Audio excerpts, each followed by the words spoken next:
하나님 말씀 출애굽기 19장 1절부터 보시겠습니다. 출애굽기 19장 1절입니다.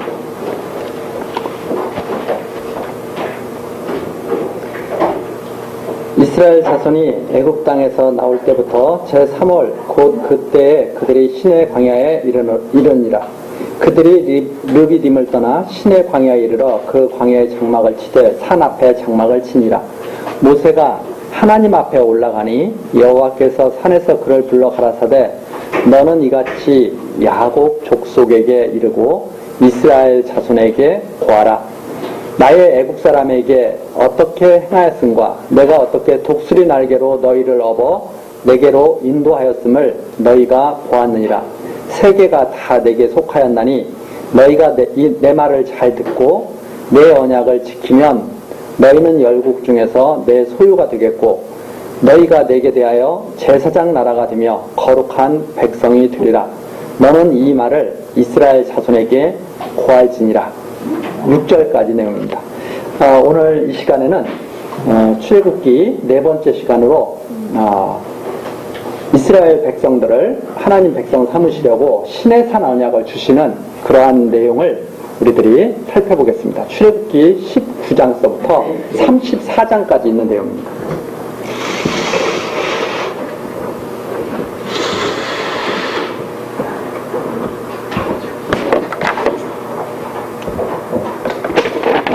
오늘 배울 내용은 출애굽기 19장에서부터 34장 범위가 상당히 넓죠. 이제 여기에서 이제 시내산 언약을 주셨다.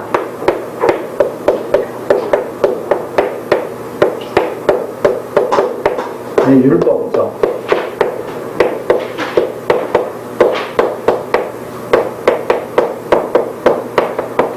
시내산 언약을 주셨는데 왜 주셨느냐면 하나님 백성 삼으시오. 그러니까 시내산 언약은 하나님께서 지금까지 애굽에 살던 이스라엘 백성들을 출애굽시키셔서 이제 앞으로 인도에 가실 텐데 시내산 언약을 주신 이유는 하나님 백성 삼으시오. 하나님 백성 삼으시오. 백성 삼으시오.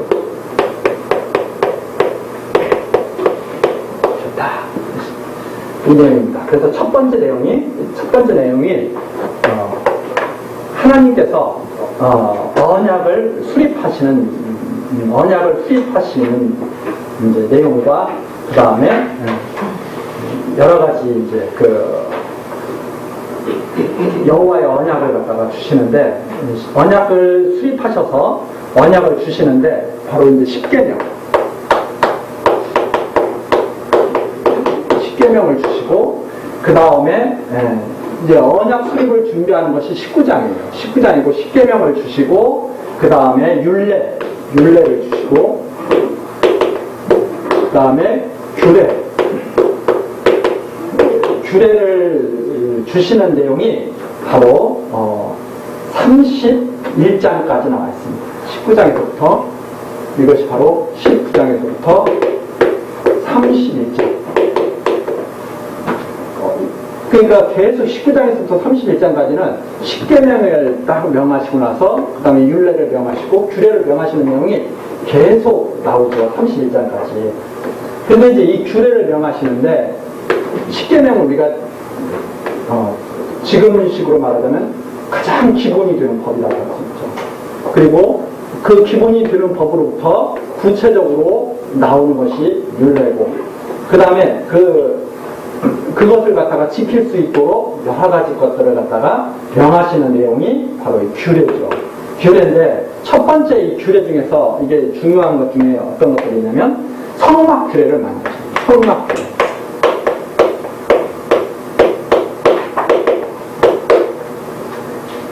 십계명, 율례, 규례 나오는데 다 복잡하죠.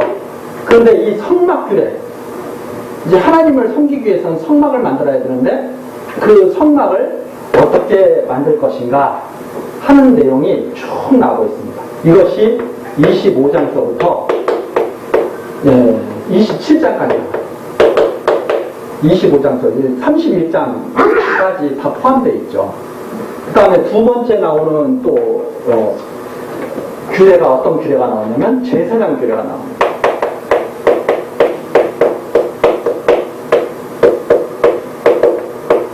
이것이 28장서부터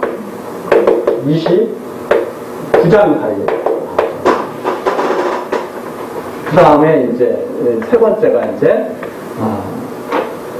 성결하십니다. 규례가 나오는데 30장서부터 31장까지 이렇게 이제 나오죠. 그래서 이렇게 31장까지 나온 다음에 우리가 지금 34장까지 배우잖아요. 이제 두 번째 크게 나오는 것이 증거판을 수령하는 겁니다. 두 번째가 계명판, 증거판 수령.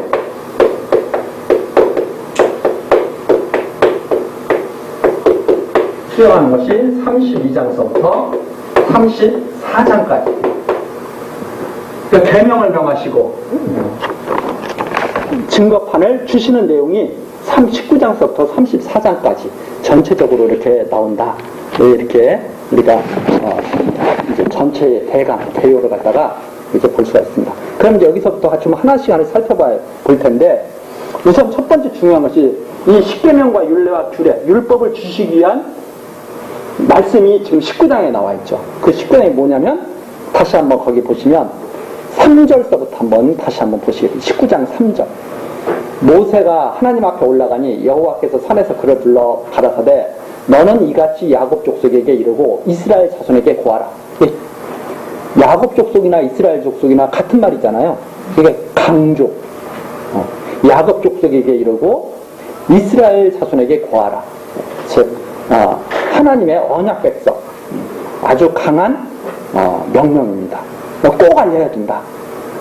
자, 그 알리는 이유가 4절에 나와 있죠. 나의 애굽 사람에게 어떻게 행하였음과 내가 어떻게 독수리 날개로 너희를 업어 내게로 인도하였음을 너희가 보았느니라.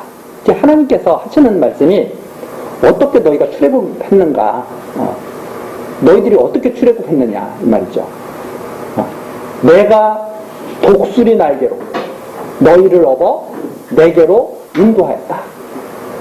하나님께서 독수리 날개로 이스라엘 백성들을 업어서 하나님께로 인도하셨다는 거죠. 그러면서 5절 세계가 다 속하였나니 너희가 내 말을 잘 듣고 내 언약을 지키면 이겠습니다. 이 중요한 조건처럼 보이죠. 여호와의 언약을 지금 잘 지키면 너희는 열국 중에서 내 소유가 되겠고 너희가 내게 대하여 제사장 나라가 되며 거룩한 백성이 되리라. 이거 잘 지키면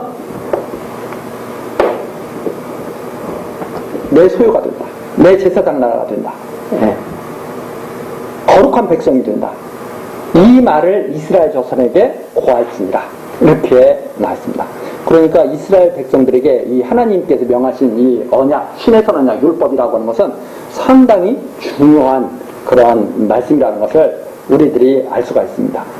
자, 그래서 백성들이 다 8절에 나오죠. 모세가 그 말을 전하니까 백성들이 일제히 응답하여 가로되 여호와의 명하신 대로 우리가 다 행하리이다. 이렇게 이제 약속을 하게 돼서 신의 산 언약이 이제 수립이 되게 되는 거죠. 자, 그리고 나서 26장으로 넘어갑니다. 쭉 이제 십계명, 율례, 규례를 갖다가 쭉 명하시죠. 명하시는데 그 내용은 쭉 읽어보시면 하나님께서 이렇게 하라고 하셨구나 하는 것을 우리들이 다 알 수가 있습니다. 자, 바로 26장으로 가서 이제 규례에서부터 한번 살펴보겠습니다. 이거 다 살펴볼 시간이 없으니까 이거 그냥 쭉 읽어보시면 돼요. 이 규례를 통해서 우리가 이제 이 율법에 대한 내용을 좀 구체적으로 좀 알아보려고 그렇게 합니다. 이번 시간에 그래서 이제 규례를 중심으로 해서 지금 알아보려고 하는 거죠. 26장 31절입니다.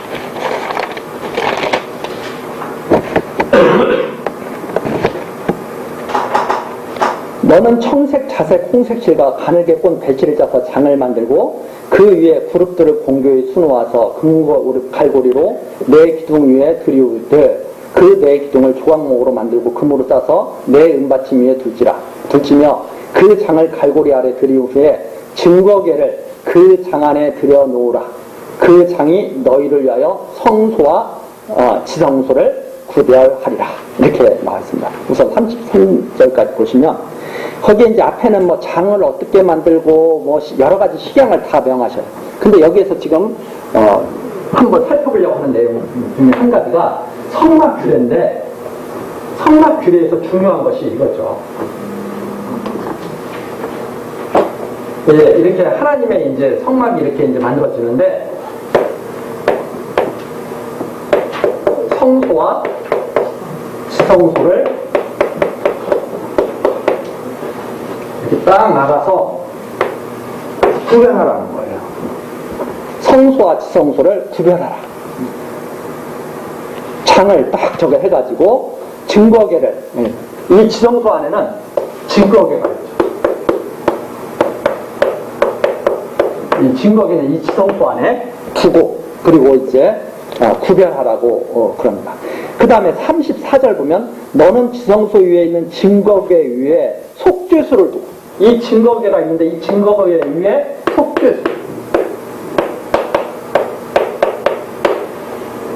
속죄소를 두고 그게 쉬운 자라고 하죠. 쉬운 자. 그 장박 바깥에 이제 상을 놓고 남편의 등대를 놓고 상과 대하게 할지며 그러니까 밖에는 상, 등대, 분향단, 여기 분향단, 상, 등대 이렇게 다 이렇게 놓으라는 거죠. 청색, 자색, 홍색 실과 가늘게 꼰 배실로 수놓아 짜서 성막문 위에 위하여 장을 만들고 그 문장을 위하여 기둥 5을 조각목으로 만들어 금으로 싸고 그 갈고리도 금으로 만들지며 또 그 기둥을 위하여 받침 5을 노수로 부어 만들지니라. 이거 읽기만 해도 복잡하죠. 저는 뭘 만드는데 재주가 없어서 그런지 이렇게 나오면 저는 포기를 해요. 이런 거 못하는구나. 포기를 해버릴 정도. 자, 근데 중요한 것은 이걸 딱 나누라고. 자, 이걸 왜 나누라고 그랬을까요? 이런 것을 우리가 한번 생각을 해봐야 되는 거예요. 하나님께서 그냥 만들려고 그러지 그렇게 그냥 괜히 그렇게 말씀하시지는 않았을 것이다. 왜 성소와 지성소를 이렇게 나누라고 그랬을까? 그리고 왜 지성소 안에는 나중에 이제 보면 여기에 들어갈 수 있는 사람은 대제사장이에요. 아무나 이 지성소 안에 들어갈 수 있는 게 아닙니다. 대제사장만이 이 지성소 안에 들어가서 속죄할 수가 있어요. 증거계 위에 속죄수를 두고 그랬잖아요. 그러면 하나님께서 이 장막을 만들려고 그러시면서 왜 이걸 이렇게 딱 나누라고 그러고 이 안에 증거계를 두라고 그러고 그 증거계 위에 속죄수를 두라고 그러고 대제사장만이 그 안에 들어가서 속죄수에 피를 뿌리고 그리고 속죄를 할 수 있도록 그렇게 했을까? 이게 이제 성막규례에서 우리 이런 것들을 생각. 그러니까 읽으면서 성막규례를 읽으면서 머리 아프다 막 이렇게 우리가 쉽게만 생각할 것이 아니라 왜 하나님께서 이렇게 규례를 주셨을까 하는 거죠. 이런 것을 우리가 생각하는 것이 중요한 거죠. 왜 저런 규례를 주라고 하셨을 것 같아요?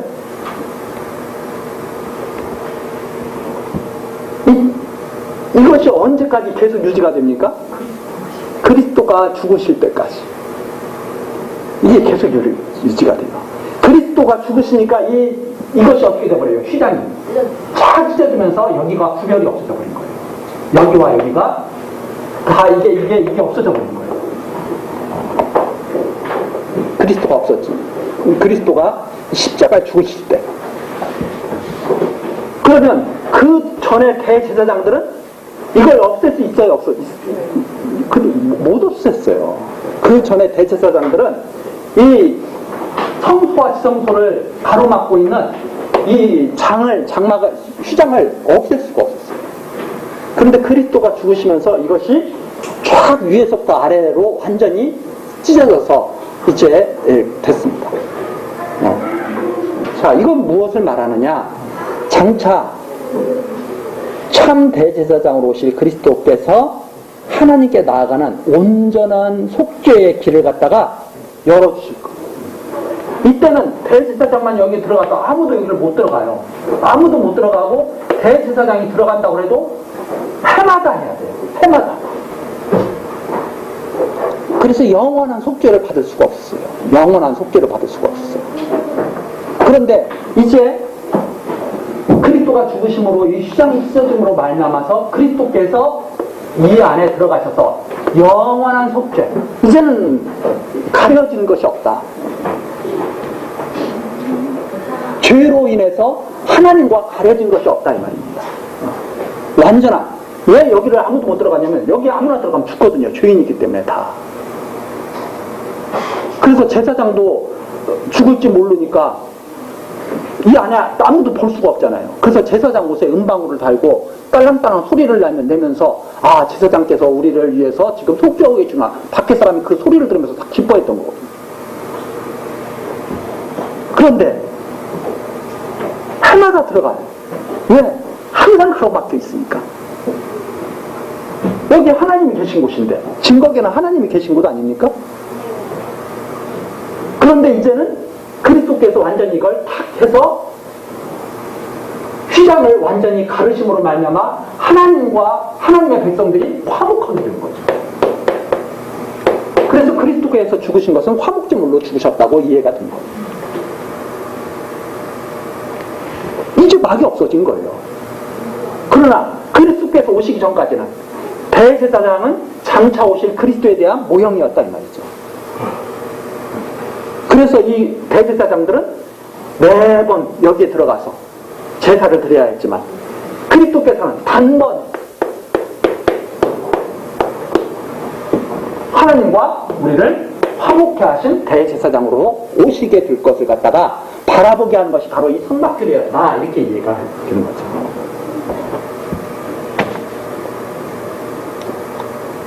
그렇기 때문에 이 지금 십계명은 그리스도로 인해서 이런 십계명이라든가 율례라든가 규례라든가 이걸 딱 보면 그리스도께서 완전히 이루셨다는 것이 너무나 확실하다. 그리스도로 인해서 우리가 화목하게 된 거예요. 하나님과. 그래서 이제는 휘장이 필요가 없는 거예요. 그런데도 지금도 자꾸 이걸 지키라고 하는 것은 그리스도를 온전히 믿지 못하니까 자꾸 그런 엉뚱한 말들을 하게 됩니다. 자, 그래서 이런 지금 십계명과 율례와 규례 속에서 이런 것들을 한 가지 한 가지 우리가 살펴보면 아, 율법이 바로 이런 거구나. 그리스도께서 완전히 하나님 앞에서 우리를 대신해서 속죄하시고 이루시기 위해서 이렇게 가로막힌 것을 우리에게 율법으로 주셔서 이스라엘 백성들 보고 항상 대제사장이 여기 들어가서 속죄하게 하면서 장차 오실 메시아에 대한 소망을 갖고 있도록 그렇게 하신 거구나 하는 것을 알 수가 있죠.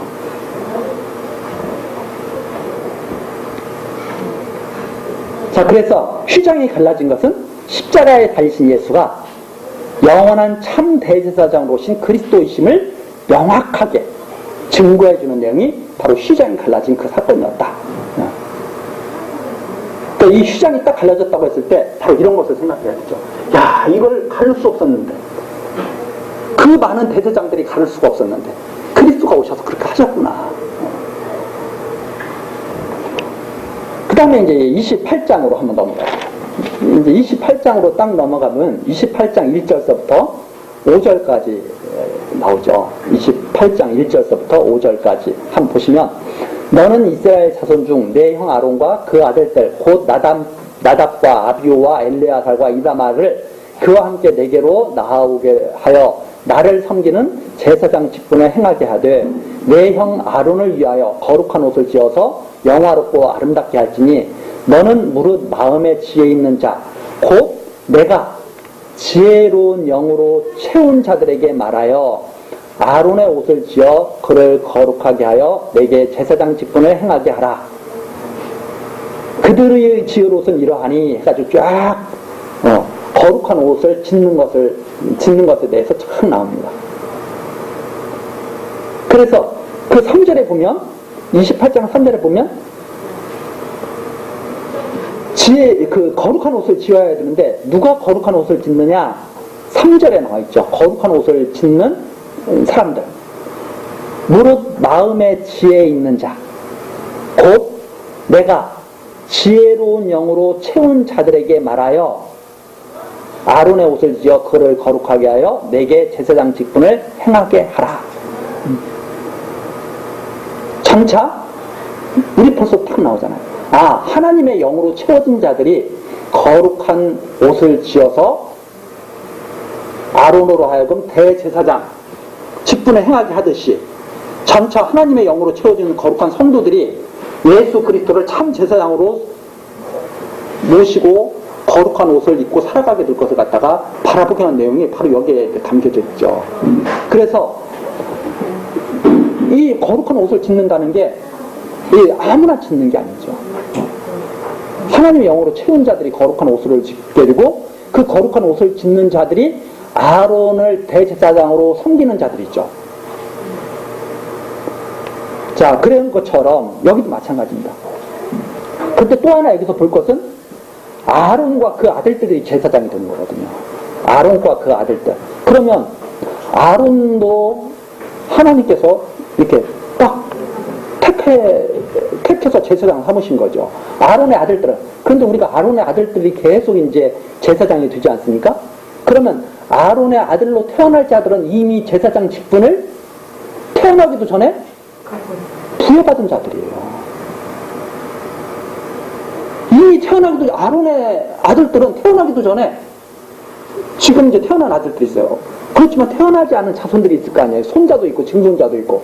태어나기도 전에 이미 그들은 뭘로 부름받은 자들이에요? 대제사장도 그 안에서 나올 거고 제사장도 그 안에 나올 거잖아요. 이런 것은 마치 야곱처럼 태어나기도 전에 에서와 야곱처럼 하나님께서 택하심을 받은 자들이 있죠.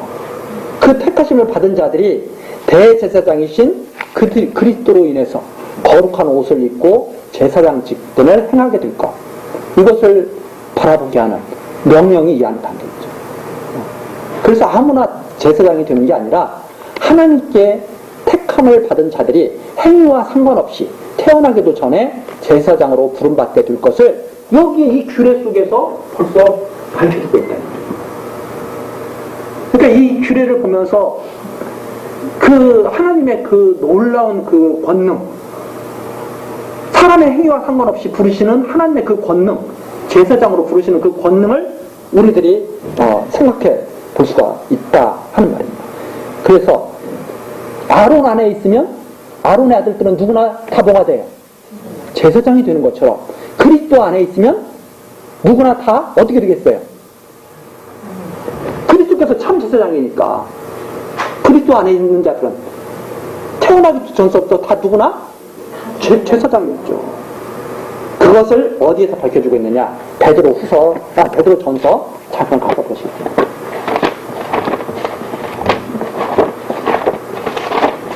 베드로 전서 2장.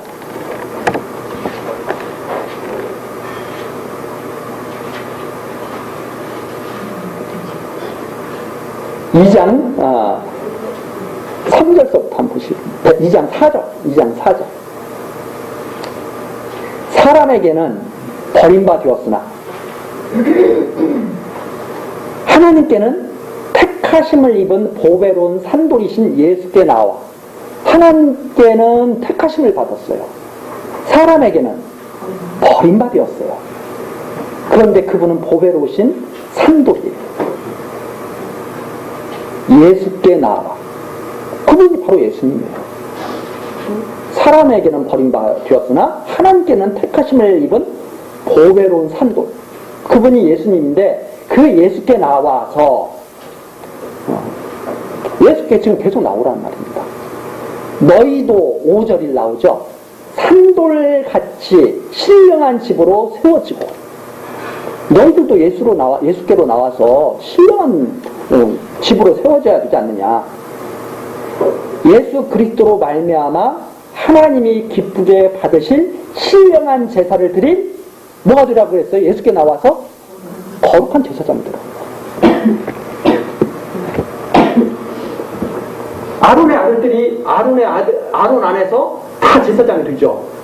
장차 하나님이 사람에게 의해서 된 것이 아니라 사람에게 버림받았다. 사람에게와 아무 상관없어요. 하나님께서 택하셔서 된 산돌이신 보배로 산돌이신 예수 그리스도께 나와서 다 뭐가 되라는 거예요? 다 제사장 되라고. 이 규례가 그런 말씀을 담고 있는 규례다. 이렇게 우리들이 이해를 할 수가 있습니다. 자, 그러니까 그리스도 안에 있으면 누구나 다 제사장이에요. 지금 목사들만 제사장이에요? 그러니까 목사들 보고 제사장 노릇한다고 그 목사는 정신이 조금 약간 좀 혼미한 목사입니다. 그리스도 안에 있으면 누구나 다 뭐예요? 다 제사장이에요. 그럼 목사는 제사장이 아니라 가르치는 은사를 받은 지체. 이렇게 구약의 제사장과 지금 시대의 목사는 그래서 같아요, 틀려요? 달라요. 그런데 옛날에 구약의 제사장을 지금의 목사라고 생각한다 이 말이에요. 얼마나 우스운 일이에요. 그 다음에 또 이제 30장으로 넘어가. 이렇게 간단히 하는데도 시간이 벌써 많이 가요. 30장으로 넘어갈게요. 아니 31장.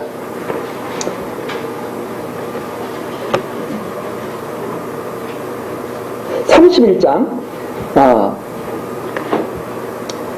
성별하는 규례.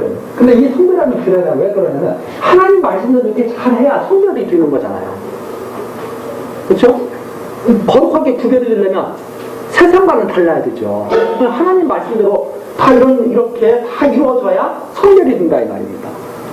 그런데 손재주가 있으면 혹시라도 또 가능성이 있다고 생각할지 모르는데 손재주 없는 저 같은 사람들은 이걸 들으면 소망이 없어지죠. 왜 소망이 없어지냐? 이렇게 만들 수가 없어 도대체. 네.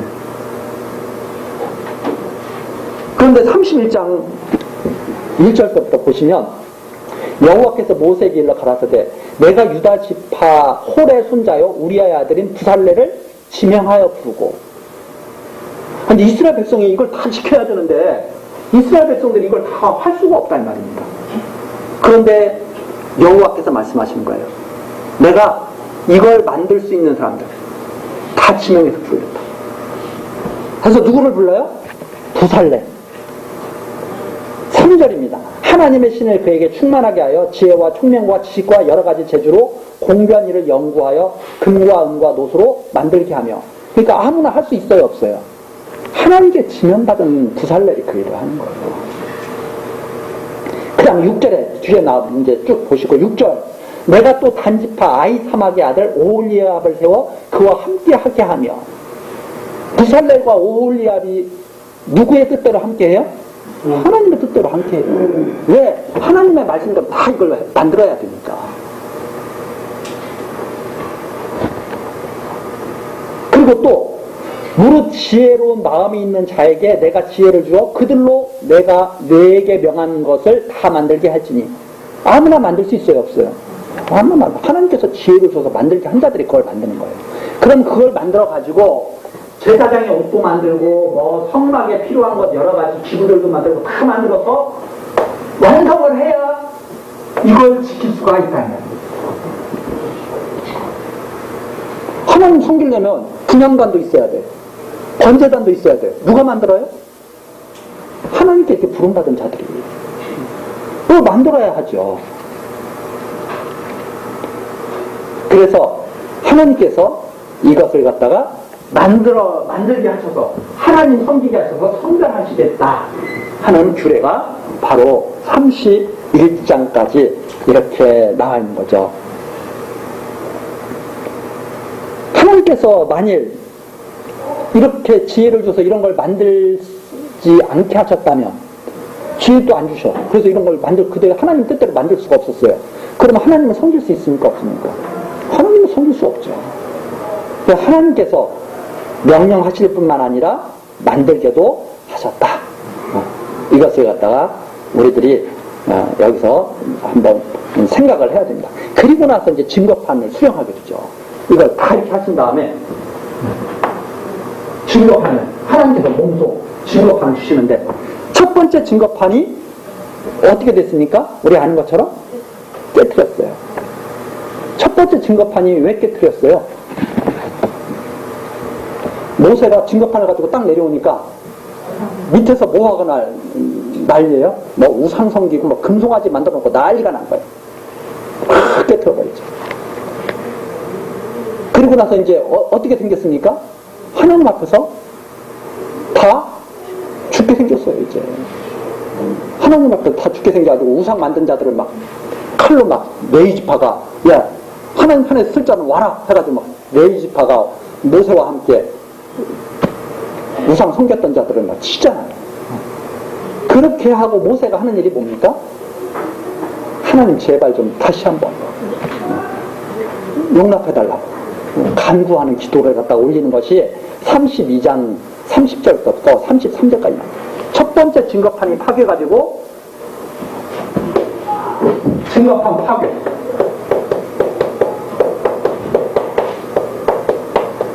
그리고 두 번째 간구 세 번째 증거판 수용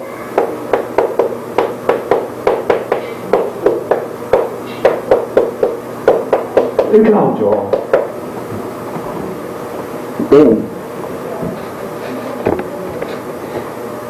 그리고 모세가 두 번째 증거판을 가지고 올 때 얼굴에 뭘 가리고 와요? 수건을. 그 내용이 바로 34장에 나오는데 우선 34장 1절부터 한번 보시죠. 34장 1절.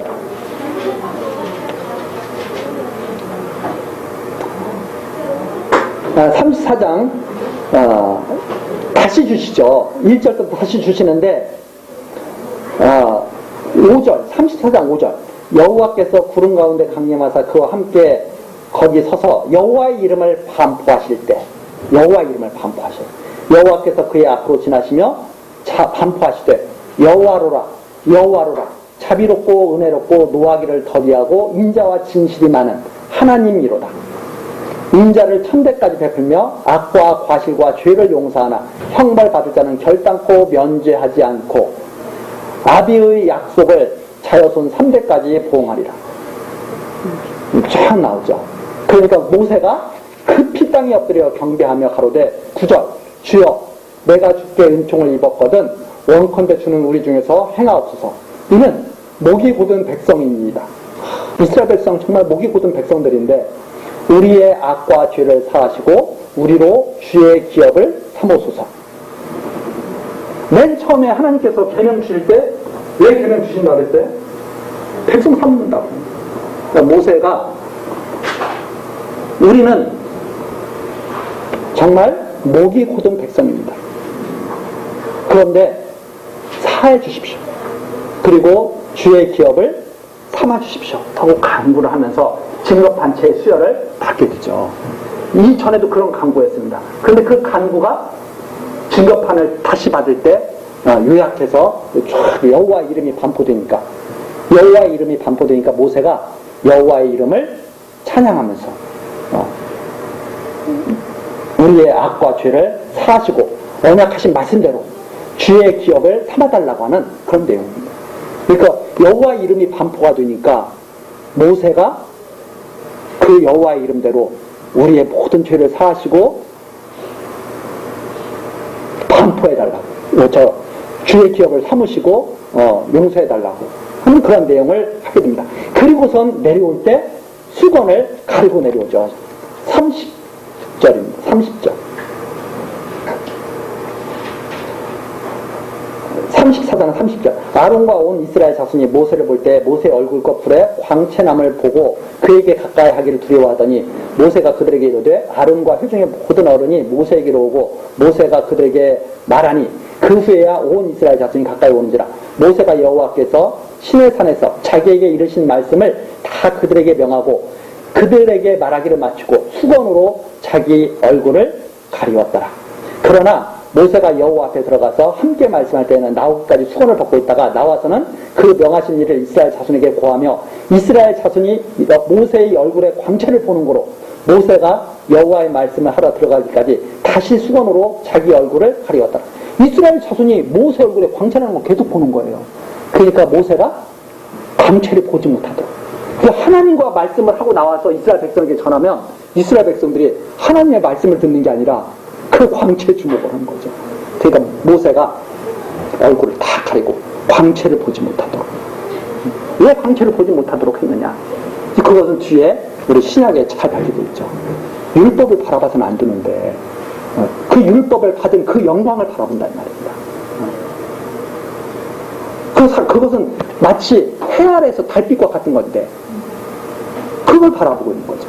진짜 바라봐야 할 그 광채는 안 바라보고 그래서 그걸 바라보지 못하도록 강구하는 그 내용이 이렇게 나왔습니다. 그러면 아니 모세에게 증거판을 주셨는데 이 증거판 파괴된 것은 바로 이스라엘 백성의 목이 곧은 그 행위 때문에 그런 거잖아요. 율법을 가지고 이걸 지키겠다고 하고선 내려왔는데 금송아지 만들고 난리가 났어요. 파괴돼서 이것이 파괴된다는 것은 하나님과의 언약이 다 파괴된다는 거예요. 이들은 그러면 하나님의 백성이 될 수 있어요, 없어요? 하나님과 언약이 다 파괴됐는데 하나님의 백성이 될 수가 없잖아요. 모세가 간구하죠. 하나님 죄악을 용서해 주십시오. 그러니까 여호와께서 증거판을 재수여하시면서 나는 여호와라 쫙 반포하죠. 그러니까 모세가 하나님 그 말씀대로 우리는 목이 곧은 백성이나 우리의 죄를 사하시고 주의 백성 삼아 주십시오 하고선 증거판을 수여하게 되는 거죠. 그리고선 자기 얼굴을 싹 광채나는 얼굴을 가려버리는 거죠. 그러니까 이 두 번째 증거판은 이 첫 번째 증거판과 이 두 번째 증거판에는 엄청난 하나의 그 이미지가 있죠. 하나님의 백성이 될 수 없는 그 백성에게 죄를 용서하시고 다시 증거판을 주시면서 이 증거판에서 나오는 광채를 보지 못하도록 모세의 광채를 보지 못하도록 수건을 가리고 그러니까 장차 율법이 은혜로 변혁될 것 이것을 갖다가 바라보게 하는 내용이 여기에 담겨져 있다. 자, 그래서 우리가 지금까지 쭉 내용을 정리하자면 여호와의 언약을 지키면 증거판 십계명과 율례와 규례를 선포하실 때 여호와의 언약을 지키면 제사장 나라와 거룩한 백성이 된다 하고 19장에서 말씀하셨잖아요. 그러면 어떻게 여호와의 언약을 지킬 수 있느냐? 어떻게 여호와의 언약을 지킬 수 있느냐? 하나님께서 지혜로운 자들로 우선 다 여호와 섬길 수 있도록 모든 것들을 다 명하셔서 만들게 하시고 자, 만들어놨어요. 만들어놨다고 해서 하나님 잘 섬기나요? 예를 들어서 분향단이 있다고 해서 하나님 잘 섬길 수 있나요? 없죠. 그래서 여호와께서 명하신 말씀대로 경외할 마음도 주셔야 돼요. 그 경외한 마음을 주신다는 것이 예레미야 31장 한번 가보시겠습니다.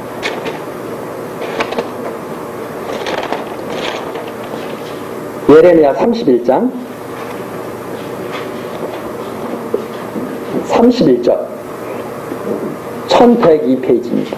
거기 보시면 나오죠. 나 여호와가 말하노라.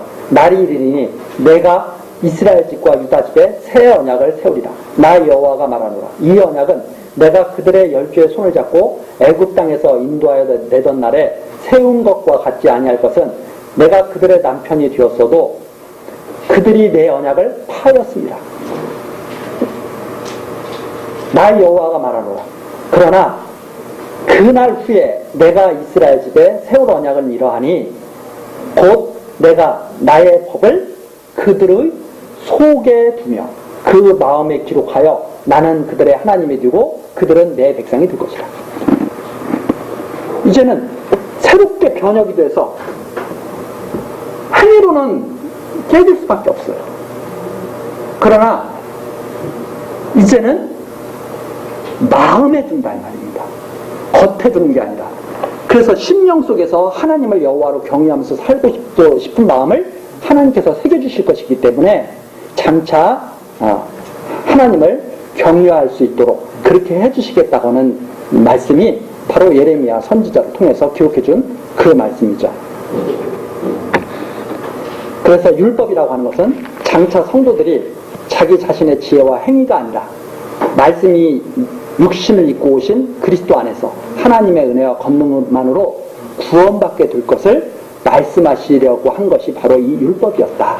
이렇게 우리들이 정리를 할 수가 있습니다. 너무 이 짧은 시간에 우리가 지금 막 살펴봤는데 히브리서 7장 11절 한번 가볼까요?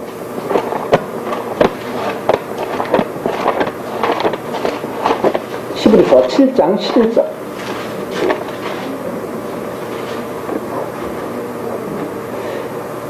레위 계통의 제사 직분으로 말미암아 온전함을 얻을 수 있었으면, 그렇죠? 이렇게 율법을 통해서 레위 제사장들, 레위 지파 제사장들을 통해서 하나님의 올바로 섬길 수 있었으면, 그렇죠? 백성이 그 아래서 율법을 받았으니 어찌하여 아론의 반차를 쫓지 않고 멜기세덱의 반차를 쫓은 별다른 한 제사장을 세울 필요가 있느냐? 율법이 완전하다면 뭐하러 또 예수 그리스도가 올 필요가 있겠느냐? 이런 말입니다. 그러면서 제사 직분이 변역한즉 율법도 반드시 변역하리니, 레위제파 제사장이 없어지는 거죠. 율법도 다 없어지는 거죠. 바뀌는 거죠. 다른 걸로. 없어진다기보다 다른 걸로 바뀌게 되죠. 그래서 이것은 한 사람도 제단 일을 받들지 않는 다른 지파에 속한 자를 가리켜 말한 것이라. 우리 주께서 유다로 쫓아나신 것이 분명하도다. 이 지파에는 모세가 제사장들에게 관하여 말한 것이 하나도 없고 멜기세덱과 같은 별다른 한 제사장이 일어난 것을 보니 더욱 분명하도다. 그는 육체에 상관된 계명의 법을 쫓지 않고 아니하고 오직 무궁한 생명의 증거를 쫓아준 것이니 증거하기를 내가 영원히 멜기세덱 반차를 쫓는 제사장이라 할도다. 전의 계명이 연약하며 무익함으로 패하고, 율법 힘이 안 돼요. 그래서 19절입니다. 율법은 아무것도 온전케 못할지라. 율법은 온전케 할 수 있어요, 없어요?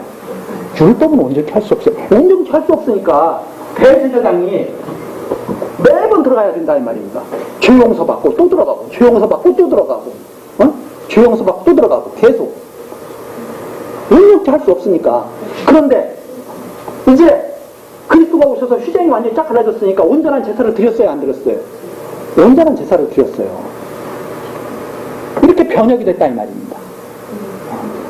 그래서 그 율법을 바라보지 말고 그리스도를 바라보라고 모세가 수건을 가렸다는 거예요. 그 율법의 영광을 바라보지 말라고. 그건 어떤 거니까? 불완전하고 아무것도 온전케 못하고 연약하고 사람들에게 무익하니까 그걸로 하나님께 구원을 온전히 받을 수 없는데 어떻게 그것이 유익한 것이 되겠어요? 자, 그런 것을 말씀하시면서 이에 더 좋은 소망이 생기니 이것으로 우리가 하나님께 가까이 가느니라. 그래서 예수 그리스도를 통해서 이제 하나님께 가까이 가는 것이지 율법을 통해서 가까이 가는 것이 아니라는 것을 여기에서 지금 다 밝혀주고 있는 것이다. 그래서 이 증거판이 파괴되고 두 번째 증거판이 수여된 것은 장차 율법이 변혁될 것을 나타내는 하나의 거기에 그림이 담겨있는 것과 같다. 이렇게. 자, 우리 다음 시간 이제 또 계속 할 텐데 지금도 많은 사람들이 그렇게 생각하는 사람들이 있습니다. 율법은 크게 국가법, 의식법, 도덕법이 있는데 국가법과 의식법은 폐했는데 도덕법은 아직 남아있다. 이게 왜 그런 말을 하냐면 율법이 없어졌다고 그러면 사람들이 엉망진창으로 살 것 같거든요. 엉망진창으로 살 것 같아요. 지도자들이 걱정이 많아. 그래서 아마 이런 것들도 생각하게 된 것 같아요. 그런데 하나님의 능력을 그렇게 알면 안 됩니다. 율법이 없다고 해서 하나님께서 사람들을 다 엉망진창으로 살게 만드시겠어요? 율법이 있어도 다 뒤로 꽉씩 가요. 그러나 율법이 없을 때 뭐가 더 드러나느냐? 하나님의 은혜를 입은 자들이 더 드러나게 돼 있어요. 왜? 법이 없는데도 하나님의 뜻에 합당하게 살아가는 자들이 있으니까. 그래서 하나님의 권능을 그렇게 우습게 하면 안 됩니다. 뭐 두려워할 필요 없어요. 야, 하나님이 법을 안 주시면 개판 주겠구나. 천만의 말씀이에요. 심령의 법을 주신다. 심령의 색을 주신다. 그래서 교회 지도자들이 지금도 그러잖아요. 혹시 성도들이 잘못된 길로 갈까봐 자꾸 조심해. 막. 저는 그렇게 생각하지 않습니다. 자기나 조심하면 돼요. 하나님께서 각자의 마음속에 다 성령을 주셔서 하나님의 사랑을 받은 자들은 하나님께로 다 인도해 가실 거예요. 저는 그것을 확실히 믿으면서 이번 시간 마치겠습니다. 기도하시겠습니다. 사랑과 자비가 풍성하신 하나님 아버지, 오늘 우리들이 모세에게 주신 율법과 율례와 규례에 대해서 우리들이 살펴봤습니다. 그 안에 예수 그리스도에 대한 복음이 가득 담겨 있음을 우리들이 이 시간 확인했습니다. 이제 단순히 율법을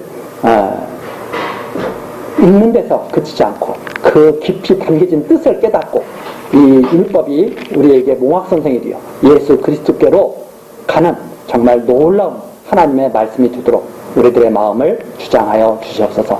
하나님께서 우리들을 영원전 택하여 주셨사오며 그리스도 안에서 제사장의 거룩한 직분 행하며 살아갈 수 있도록 또한 은혜의 은혜를 더하여 주시옵소서.